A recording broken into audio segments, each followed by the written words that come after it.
Bismillahirrahmanirrahim. Assalamualaikum warahmatullahi wabarakatuh.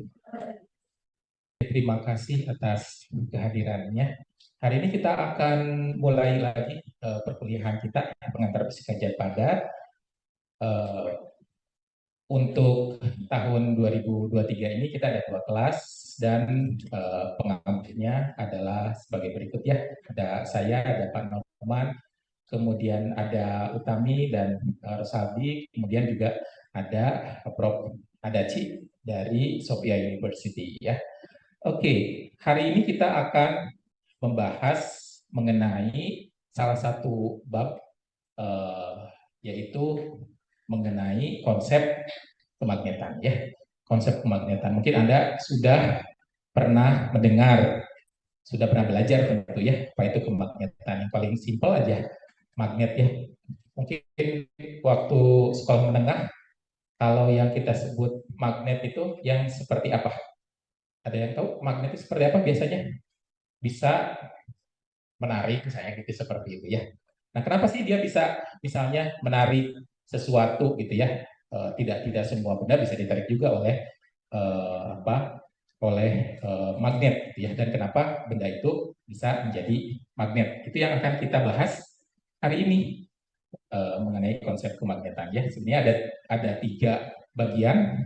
Yang pertama adalah mengenai konsep dasar kemagnetan, kemudian klasifikasi bahan magnet dan aplikasi bahan magnet. Jadi kalau kita lihat struktur pembelajaran kita, konsep dasar kemagnetan itu sebenarnya adalah sebuah tema di akhir perkuliahan pengantar fisika Jat Padat ya, pengantar fisika Jat Padat yang terpisah dari pembahasan yang lain. Kalau kita membahas kemarin teori pita energi, ke atasnya ada pembahasan mengenai bahan semikonduktor misalnya ya, yang teori-teorinya itu semua bermula dari bagaimana teori pita energi itu kita pelajari ya, seperti itu, dan dengan dinamika elektron dalam logam ya. Kalau kemagnetan ini memang berdiri sendiri sebenarnya di kita. Nanti Anda semester 7 juga akan bisa mengambil mata kuliah bahan magnet dan superkonduktor ya. Itu adalah mata kuliah yang khusus nanti belajar tentang kemagnetan ya secara detail. Kalau ini pertemuannya kita 3 pertemuan, jadi tidak terlalu detail gitu ya, seperti itu. Tapi overall Anda setelah mata kuliah ini selesai, harapannya Anda bisa memahami konsep kemagnetan itu seperti apa ya, membedakan berbagai macam jenis magnet dan memahami apa sih konsep dasar dari kemagnetan ini ya, seperti itu. Oke, untuk bab 8 ini konsep kemagnetan ya, konsep kemagnetan ini kita akan belajar 3 bagian. Yang pertama adalah mengenai konsepnya, konsep dasar kemagnetannya seperti apa. Kemudian ada klasifikasi bahan magnet, dan yang terakhir adalah aplikasi bahan magnet. Kita ambil saja satu tentang penyimpanan magnetik ya. Pada pertemuan kali ini kita akan membahas bagian yang warna hijau ini, yaitu konsep dasar kemagnetan. Jadi kita akan lihat sejarah kemagnetan seperti apa. Kemudian ada apa yang kita sebut, mungkin sudah pernah dengar, ada yang kita sebut sebagai spin gitu ya. Dipol, kutub magnet, medan magnet, ya, magnetic field. Kalau bahasa Inggrisnya ada intensitas medan magnet, nanti ada A, ada B gitu ya. Yang mungkin di mata kuliah yang lain juga sudah pernah disampaikan. Mungkin ada beberapa besaran yang baru mendengar, misalnya ada magnetisasi, susceptibilitas, momen magnet, mungkin sering dengar ya. Nanti bagian-bagian ini kita akan coba bahas ya. Kalau ada yang ditanyakan boleh sambil jalan ya, tidak usah menunggu.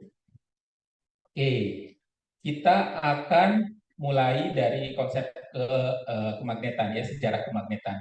Tapi sebelumnya ini sedikit saja bahwa fisika magnetik ya yang akan kita pelajari ini adalah bagian dari fisika Jat Padat ya, pengantar fisika Jat Padat. Di buku-buku fisika Jat Padat pasti selalu ada pembahasan tentang fisika magnetik. Ya. Fisika magnetik ini juga dipakai untuk berbagai macam beberapa teorinya, bagi untuk mekanika ya, aerodinamika, kuantum tentu, termodinamika juga ada, statistik, kimia, optik, kristalografi, itu semua kita pakai fisika magnetik ya, untuk dengan berbagai aplikasi. Nanti ada aplikasi untuk memori, sensor, berbagai alat pengukuran, transportasi ya, sekarang sudah dikembangkan, komputer, medical science ya, kesehatan, space technology, elementary physics, dan planetary science gitu ya, planetary science. Jadi belajar fisika kemagnetan ini memang bisa berguna untuk berbagai macam bidang seperti itu ya. Oke. Nah, untuk bagian pertama ini kita akan belajar untuk mengetahui ya, jadi mengetahui sejarah kemagnetan. Mungkin udah pernah dengar ya, pernah baca-baca magnet itu kapan sih ditemukannya magnet. Dulu katanya ada pengembala di salah satu kota di Yunani, di mana dia pengembala atau dia bawa tongkat dari besi gitu, tiba-tiba si sandalnya nempel, atau apa namanya tuh, tongkatnya juga nempel. Si pengembala itu katanya, konon ceritanya seperti itu ya, di satu kota yang namanya Magnesia di Yunani, makanya disebut uh, magnet gitu ya, seperti di kota itu. Nah, uh, penemuannya fenomenanya terus berlanjut sampai ke abad ke-11, itu di Cina gitu ya, pada zaman kerajaan di sana, abad ke-11 itu baru ada menemukan konsep yang dipakai untuk berbagai macam hal yang kita sebut kompas. Ya, baru ke abad ke-11. Kemudian lanjut ke abad ke-16, ada ilmuwan namanya Gilbert ya, Wilhelm Gilbert. Itu dia membuat model bahwa si bumi ini adalah sebuah magnet yang besar ya. Gitu. Jadi magnetisme bumi, walaupun utara selatannya secara geografi dengan secara magnet pole itu berbeda sekitar 11,5 derajat ya, agak sedikit mirip seperti itu. Nah, sebenarnya ini juga masih berhubungan dengan si penemuan kompas sebelumnya ya, bagaimana si kompas itu juga bisa menunjukkan arah utara selatan gitu, seperti itu. Oke, ini sampai abad ke-16, kemudian lanjut ke abad ke-20 ya, awal abad 20, 1913, itu mulai muncul, mungkin Anda sudah pernah dengar ya, ada model atom Bohr, itu melihat secara fenomena partikel-partikel elementer sebenarnya seperti itu, yang kemudian itulah yang menjadi cikal bakal munculnya konsep kemagnetan ya, yang bisa dipelajari secara detail seperti itu. Jadi dari mulai model atom Bohr, kita sudah masuk ke modelnya kuantum gitu ya, seperti itu. Nah, tahun 1930-an ada Neil ya. Mungkin sudah pernah dengar kalau ada transisi disebutnya suhu Neil gitu ya. Nah, ini si Neil inilah yang dia kemudian mempropos gitu ya, ada yang disebut sebagai domain magnetik. Nah, ini mulai secara mikroskopik dilihat, wah ini ada domain-domain magnetik yang kemudian nanti bisa dimodifikasi, dimanfaatkan dan lain sebagainya gitu ya. Itu Neil tahun 1930-an. Ini juga di tahun 1930-an itu abad 20 ya, mulai ditemukan berbagai macam bahan seperti ferromagnetik gitu ya, seperti itu, dan bahan-bahan lainnya yang penamaannya sudah seperti itu. Masuk ke abad 20 20 pertengahan ke akhir, kita menemukan para ilmuwan menemukan apa yang kita pelajari sekarang, elektromagnetik ya. Elektromagnetik itu penemuan-penemuan tersebut mempush pemanfaatan dari bahan magnet itu untuk berbagai pelaratan elektronik ya, berbagai elektronik.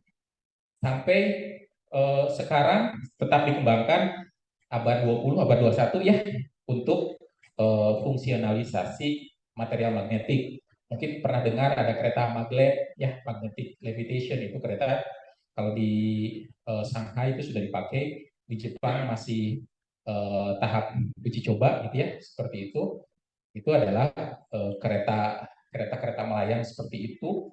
Kemudian beberapa penelitian juga membuat bahan magnet itu untuk berbagai macam keperluannya, seperti tadi sudah disebutkan, ada memori, kemudian ada elektronik, peralatan-peralatan elektronik ya, turbin dan lain sebagainya, sampai ke sekarang hal-hal yang sifatnya medicine. Tentu tentu MRI itu seperti itu sudah kita gunakan, sedang dikembangkan juga, dan sudah ada misalnya untuk yang di kita juga sekarang sedang dikembangkan, itu misalnya untuk drug delivery ya, jadi mengirimkan obat untuk membunuh cancer, itu bisa seperti itu ke bagian tubuh tertentu gitu ya, itu nanomaterial.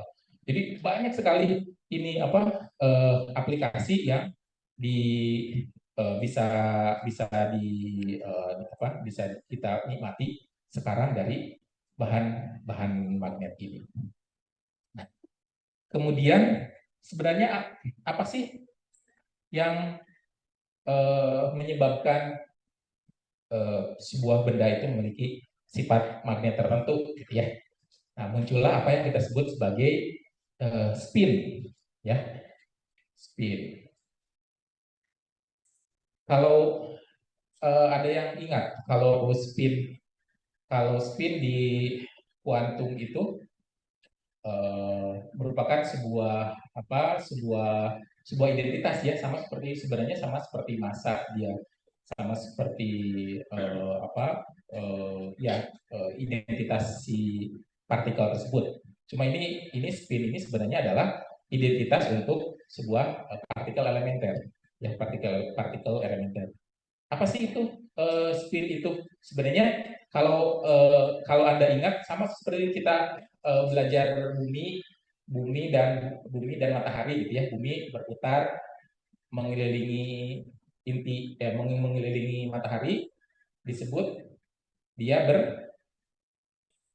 berevolusi atau dia berputar pada sudutnya sehingga ada siang malam gitu ya.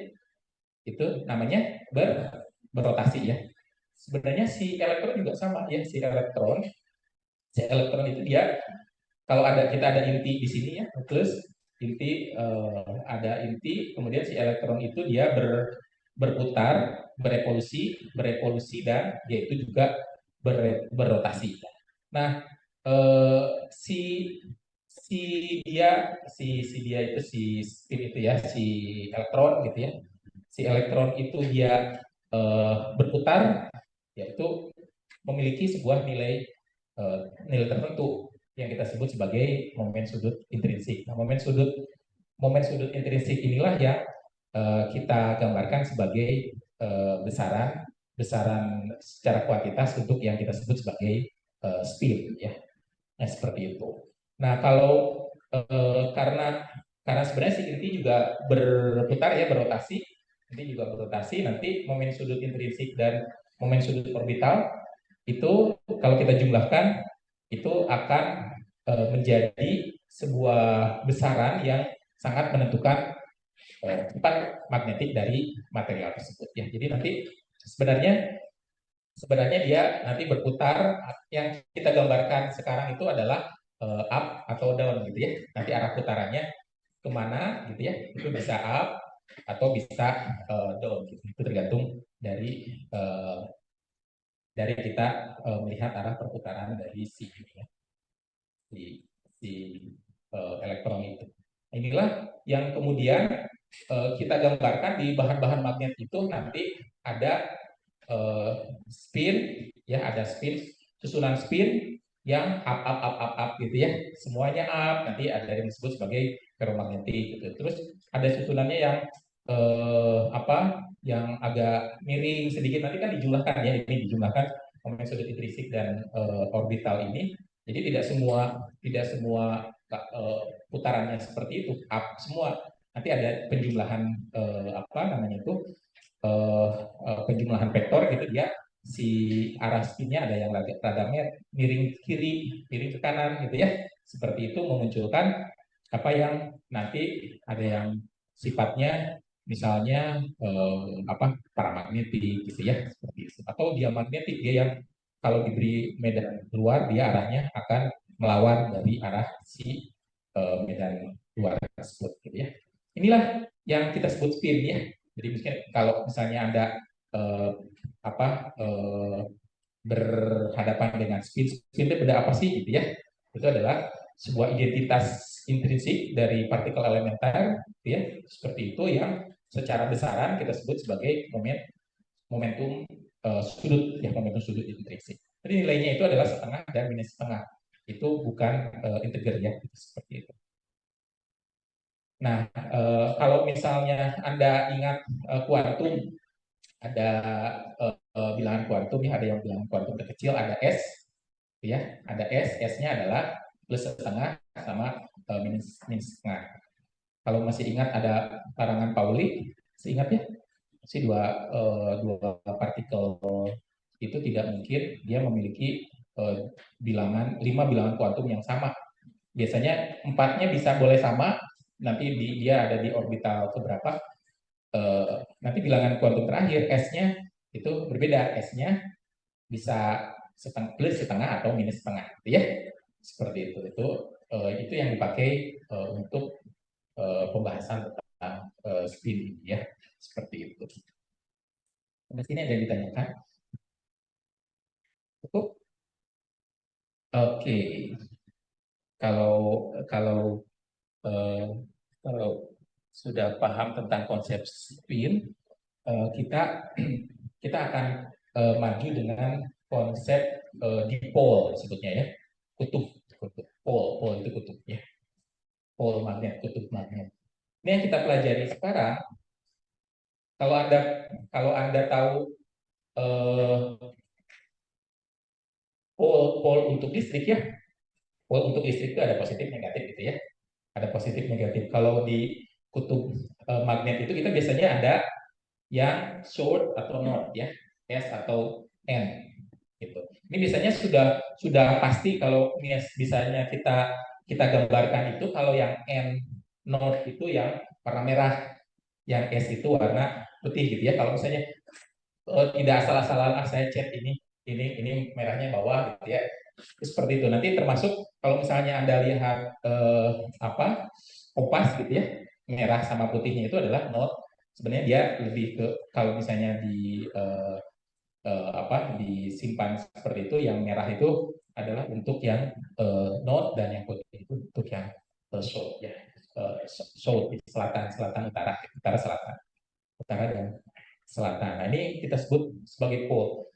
Mungkin ada juga pernah dengar kenapa kalau kalau magnet, mungkin pertanyaan waktu kita SD dulu ya, SMP lah gitu ya, atau SMA gitu ya, lah anak tuh SMA. Kalau potong-potong, tetap dia punya kutub eh, kutub utara selatan, utara selatan. Kenapa?